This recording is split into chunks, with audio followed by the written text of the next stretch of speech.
भारत अगर किसी चीज में नंबर 1 है तो वो है इंजीनियर्स बनाने में। यूएस और चाइना दोनों देश मिलकर जितने इंजीनियर्स नहीं बनाते उतने इंजीनियर्स हर साल भारत से आते हैं। 15 सितंबर को भारत में इंजीनियर्स डे मनाया जाता है। हमारे इंजीनियर्स की भारत के अंदर और बाहर कुछ अलग ही इज्जत है, क्योंकि हमारे इंजीनियर्स प्रॉब्लम सॉल्वर्स होते हैं। And in the next 3 minutes we are going to tell you 3 ridiculous stories of Indian jugaad जो सुनने में इम्पॉसिबल लगते हैं लेकिन सच है। तो अगर आपको ये स्टोरीज अच्छी लगती है तो इन्हें और लोगों के साथ शेयर कीजिए। भारत के बारे में पॉजिटिव न्यूज फैलाना हमारा मिशन है। हमें सपोर्ट करने के लिए हमारे YouTube चैनल को सब्सक्राइब कीजिए और इस बेल आइकन को प्रेस कीजिए। नंबर 1, हमें रोड्स रिपेयर करने नहीं आते, तो अगर रोड्स खुद अपने आप को रिपेयर करने लगे तो इम्पॉसिबल लगता है, राइट? हमारे रोड्स दुनिया के सबसे अनसेफ रोड्स में से एक माने जाते हैं। 1.5 lakh people lose their lives in road accidents every year. This means ये वीडियो देखते हुए कहीं ना कहीं एक फेटालिटी हुई है। तो यहाँ कुछ जुगाड़ की जरूरत, और नेम कुमार बाथिया सर ने यही किया। पहले रोड में क्रैक आती है, फिर उस पार्ट का सीमेंट अनहाइड्रेट हो जाता है, सूख जाता है, फिर डैमेज बढ़ता है। But what if the road is hydrophilic?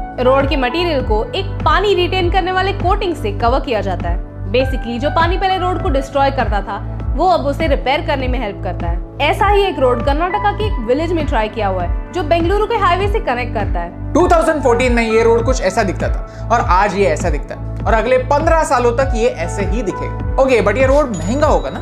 बिल्कुल नहीं, ये रेगुलर रोड से 60% कम थिकनेस का है। मटेरियल कम लगता है तो कॉस्ट भी कम हो जाता है। जो काम गवर्नमेंट नहीं कर पाई वो एक इंजीनियर ने करके दिखाया। शायद अच्छे इंजीनियर्स कोई भी प्रॉब्लम सॉल्व कर सकते। नंबर 2, इंडिया में अच्छे इंजीनियर्स हैं लेकिन पैसे नहीं है। ऐसा क्यों? इंडिया में टैलेंट की कमी नहीं है, अपॉर्चुनिटीज की कमी है। फॉर एग्जांपल, इंडिया में जो इंजीनियर साल के 5 लाख रुपए कमाता है, वही इंजीनियर सेम स्किल्स के साथ यूएस में 20 लाख इजीली कमा सकता है। स्किल सेम है तो पे भी सेम होना चाहिए, राइट? तो यहाँ कुछ जुगाड़ की जरूरत है। आयुष को भी यही लगा, so he thought, hey, why not connect international companies with our desi talent, so that यहाँ के इंजीनियर्स यहाँ पर ही रहकर इंटरनेशनल कंपनीज में काम करें और उस लेवल पे कमाएं। और फिर जर्नी स्टार्ट हुई पेस्टो की। यहाँ पे एजुकेशन फ्री मिलता है, वो भी सिर्फ 3 महीने में। फिर आपको जॉब मिलने के बाद अगर आपकी सैलरी 15 लाख से कम है तो उनकी सर्विसेज के लिए पेस्टो आपसे 1 पैसा भी नहीं लेता। लेकिन यूजुअली आपको मिलने वाले पैकेजेस 30-35 लाख के होते हैं। वाओ, यानी कमाओ डॉलर्स में लेकिन खर्च रुपीस में करो। शायद अच्छे इंजीनियर्स कोई भी प्रॉब्लम सॉल्व कर सकते। नंबर 3, लेकिन क्या एक पैशनेट इंजीनियर पूरे गांव का वाटर प्रॉब्लम सॉल्व कर सकता है? भारत में 8 करोड़ लोगों को पीने का पानी नहीं मिलता। In Maharashtra, more than 5,000 villages depend on water tankers for their daily needs. ये गांव मेनली एग्रीकल्चर से गुजारा करते हैं, तो बिना पानी के कैसे चलेगा? दत्ता पाटिल को भी यही लगा। उनका यूएस में सब ठीक ठाक चल रहा था। Good job, good house, good पे चेक। लेकिन उनके गांव में, लातूर में, पानी की इतनी कमी थी कि 2016 में पानी ट्रेन से डिलीवर करना पड़ा था। यहाँ जुगाड़ की जरूरत है और दत्ता पाटिल ने यही किया। यूएस में अपनी कंपनी के CSR फंड से 30 लाख रुपीस रेज किए, अपने गांव के लोगों को ट्रेन किया और फिर उनके हेल्प के साथ एक लो कॉस्ट कैनाल बनाया इन 1/10 ऑफ द कॉस्ट। स्वदेश जैसी इस रियल लाइफ स्टोरी को सुनने के बाद लगता है कि अच्छे इंजीनियर्स कोई भी प्रॉब्लम सॉल्व कर सकते। एक इंजीनियर जब कनाडा में रहकर भारत का ख्याल रखता है, एक ड्रॉप आउट जब दूसरे इंजीनियर्स के लिए अपॉर्चुनिटीज ढूंढता है, एक सेटल्ड आदमी जब खुद के हाथ से अपने गांव को भी सेटल करना चाहता है, तो मेरी इंडियन इंजीनियर्स के लिए इज्जत और थोड़ी बढ़ जाती है। If you like these real stories, then please share this video. क्योंकि ये सच है कि भारत दुनिया में सबसे ज्यादा इंजीनियर्स प्रोड्यूस करता है, लेकिन ये भी सच है कि भारत दुनिया में सबसे ज्यादा ड्रॉप आउट्स प्रोड्यूस करता है। इसका ये मतलब है that they didn't get into engineering by choice. They became engineers because someone else engineered them.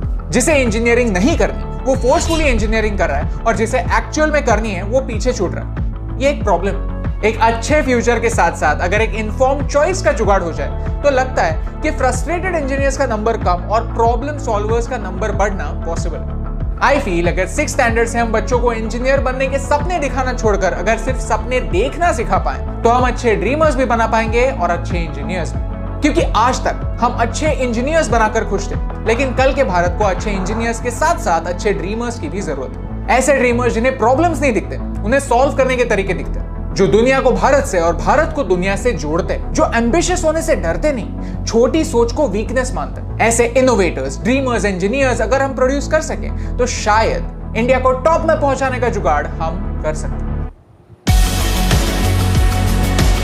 Hey team, हम हमेशा सोचते थे कि मीडिया भारत के बारे में इतनी नेगेटिव थी, तो हमने एक पॉजिटिव सोल्यूशन बेस्ड अप्रोच अपनाया। अगर आपको ये वीडियो अच्छा लगा तो लाइक बटन प्रेस कीजिए। अगर आप यहाँ पर नए हैं तो यहाँ पर क्लिक करके सब्सक्राइब कीजिए और नए वीडियोस के अपडेट्स मिलने के लिए बेल आइकन को प्रेस कीजिए और ऐसे ही और पॉजिटिव वीडियोस देखने के लिए यहाँ पर क्लिक कीजिए, क्योंकि आपके सपोर्ट से मुझे फर्क पड़ता है।